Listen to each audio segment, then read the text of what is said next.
Pour moi, je venais de faire la rencontre du prince charmant.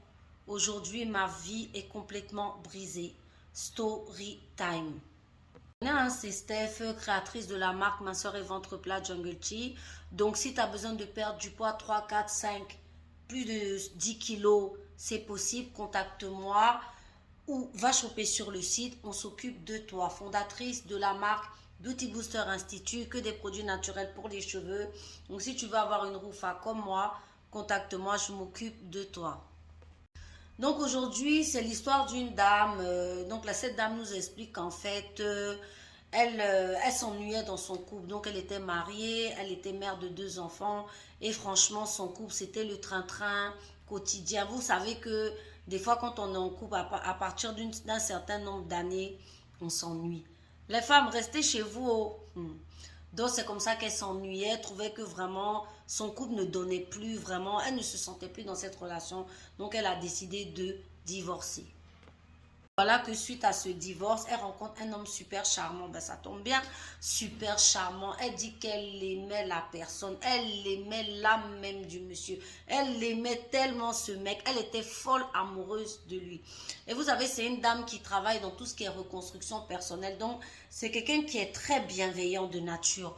Donc, voilà, elle a rencontré le mec, elle s'est dit, c'est le mec avec qui je veux finir ma vie. Franchement, je le kiffe, il est super adorable. Très vite, ils s'installent ensemble, ils décident de se mettre ensemble parce que c'est l'amour fou, vraiment, c'est parfait et tout. Et donc, ils décident très vite d'emménager ensemble. Voilà que c'est un homme parfait, c'est un homme vraiment adorable devant ses amis, vraiment, il est parfait. Quand ils sortent et tout, ils font beaucoup de sorties et vraiment, il se comporte super bien avec ses amis. En fait, tout se passe super bien. Mais voilà que quand ils rentrent à la maison, tout bascule. Effectivement, dès qu'ils sont à la maison, c'est les reproches. Oui, tu aimes trop l'argent, tu es vénal. Moi, je n'ai jamais vu des femmes qui aiment l'argent comme toi. Toi, là, tu aimes. Au bout de 3 mois seulement d'installation, vous avez les pervers narcissiques comme ça qui sont. Au bout de 3 mois, tu es une fille vénale, tu aimes trop l'argent. Ah non, toi, tu me trompes, tu es infidèle. Toujours des reproches. Donc, elle était un peu surprise parce qu'elle se dit, mais attends, qu'est-ce que j'ai fait à ce gars? Donc, elle essaie de comprendre pour essayer de, voilà. Non, c'était ça leur quotidien. Donc, chaque fois qu'ils sortaient, c'était super dehors, mais à la maison, c'était que des reproches. Et ils faisaient des trucs aussi, un truc aussi, ils disparaissaient. C'est-à-dire que souvent, il peut lui donner rendez-vous comme ça dans un restaurant. Ah, ma chérie, viens, on va boire un verre et tout, ou on va manger, voilà, à 13 h. Elle va là-bas, il n'y a personne. Après, elle rentre à la maison, elle le trouve, elle dit, mais tu vas pas dit de venir te retrouver ici? Il dit, qui ça, moi? Mais va te faire soigner, ma pauvre folle. T'es complètement zinzin. Jamais je t'ai dit ça, voyez.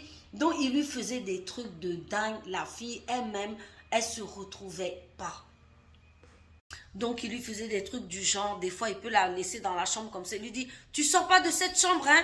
Tu restes ici. Elle dit, attends, mais une dame de plus de 40 ans, je ne sors pas de la chambre comment? Arrête dans cette chambre-là. Il la punissait. Donc, des fois, il lui disait comme ça, tu n'iras pas à tel repas d'amis. Moi, je vais, mais toi, tu n'iras pas. Tel voyage aussi, tu n'iras pas. Donc, vraiment, il avait des comportements qu'elle ne comprenait pas.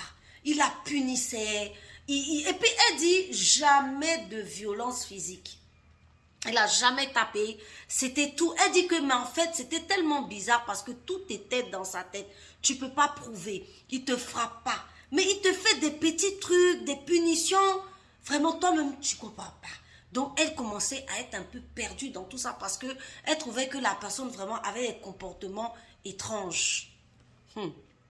Donc, comme je vous l'ai expliqué, il n'y avait aucune violence physique. Tout était psychologique. Donc, elle explique que même, bon, ils ont interrogé ses enfants, voilà, pour savoir et tout. Et sa fille disait qu'il y a une chose qui a marqué, c'est que c'était un sadique avec les animaux. Il détestait les animaux. Ils avaient un chat qui n'a pas hésité à balancer. En tout cas, il faisait des trucs de dingue. Et que elle, ce qu'elle trouvait bizarre, c'est qu'effectivement, il tapait dans les murs, il hurlait et tout, mais jamais il tapait la femme, tu vois. Et que souvent, il s'enfermait dans la chambre, dans le noir, avec une arme. Et puis, il faisait l'arme comme ça, cric, cric, cric, quand quelqu'un rentre, il hurlait. Tout avait des comportements bizarres. On a interrogé aussi le fils de la dame. Le fils de la dame a dit que c'était pareil. Il s'enfermait avec sa mère. Il savait qu'ils n'ont jamais vu le mec et sa mère se disputer devant eux. Mais ça entendait des cris. Donc, c'est que tout était perceptible, mais difficile à prouver. Voyez un peu? Et ça, c'est une des techniques du pervers narcissique qui est très, très puissante, qu'on appelle la dissociation. La dissociation, c'est quoi? C'est-à-dire qu'il vous choque tellement par des comportements tellement choquants, qui vous paralysent tellement, que en fait, quand il fait des trucs, on dirait que vous n'êtes plus là, vous perdez la conscience de vous-même. Et vous laissez tout passer, vous laissez tout couler, tellement que vous êtes choqué. Normalement, quand on est choqué, on réagit. Soit on dit, bah, allez, sors de chez moi, espèce de con. Mais non, en fait, c'est une personne que vous avez tant aimée qui vous choque tellement que le phénomène dissociatif intervient de manière à ce que ton âme sorte. En fait, tu ne veux pas voir cette réalité. C'est un peu comme un dédoublement de personnalité. Donc, voilà ce qu'elle vivait au quotidien. Donc, effectivement, c'était des cris, des injures, le contrôle. Et en plus, tous ses amis l'avaient abandonné. Vous savez, les pervers narcissiques, c'est comme ça qu'ils sont.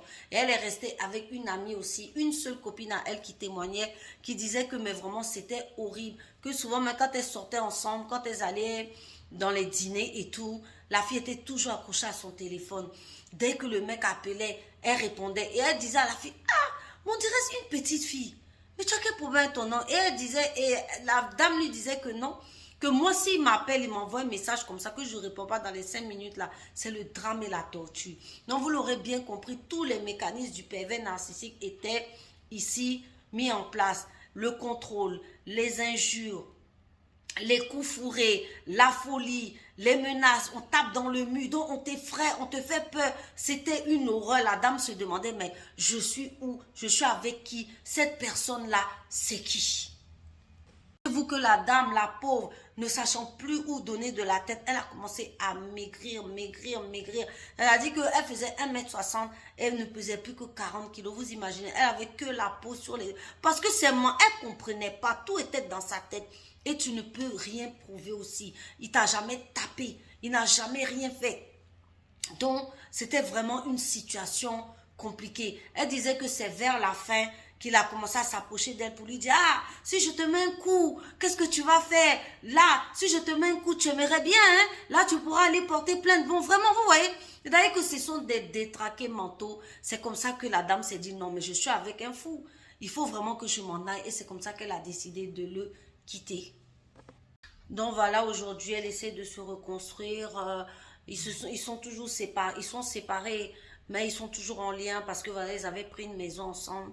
Donc vous l'aurez compris, mesdames, hein, toujours les mêmes red flags. Arrêtez de vous mettre trop vite en besoin avec certaines personnes. Parce que le pervers narcissique, sa caractéristique, il aime que tout aille vite. C'est quelqu'un qui aime que tout aille vite. Parce que comme il sait qu'il a des tares, il a des mauvais comportements, c'est une personne insupportable, exécrable, il va soit vite vous faire un bébé, soit vouloir vite que vous vous installiez ensemble pour ne pas que vous découvrez d'abord ce qu'il est. Et c'est après qu'une fois que tu vas découvrir qui il est, bien évidemment, que tu ne peux pas te séparer du jour au lendemain. Normalement, c'est ce qu'on devrait faire. Dès que ça commence à partir en live, on devrait partir. Mais vous savez, c'est la vie. Donc, en général, les femmes, on ne se sépare pas du jour, je veux dire rapidement. Donc, c'est une des techniques du pervers narcissique. Donc là, la dame, elle est en train de se reconstruire avec les associations, mais bien brisée. Elle a essayé de porter plainte, mais bien évidemment, il n'y a rien de concret. Il n'y a rien eu de, je veux dire, de violence caractérisée, ni même d'enregistrement. Parce qu'aujourd'hui, voilà, vous pouvez enregistrer qui peut prouver vraiment comment cette personne était et tout. Donc, il n'y a rien qu'elle peut prouver. En fait, c'est zéro, quoi. Et puis, elle expliquait que, en fait, elle, ce qu'elle demande, c'est qu'il s'excuse. Mais ma chérie, il ne s'excusera jamais. Le pervers narcissique, c'est un démon venu des enfers. C'est quelqu'un qui a des comportements, je veux dire, vous comprenez, qui est méchant, qui n'est pas empathique. C'est-à-dire, il n'a pas d'empathie en lui. Donc, à quelle heure il va s'excuser? Il s'excusera jamais, ma pauvre fille. Tu sais, les gens bien équilibrés s'excusent, les gens normaux, mais ce genre de personnes, ce sont des démons. Il ne faut vraiment rien attendre de leur part. Donc, tout ce que vous avez à faire, c'est foutre le camp et tracer, mettre une croix et ne plus jamais vous faire avoir. Ciao!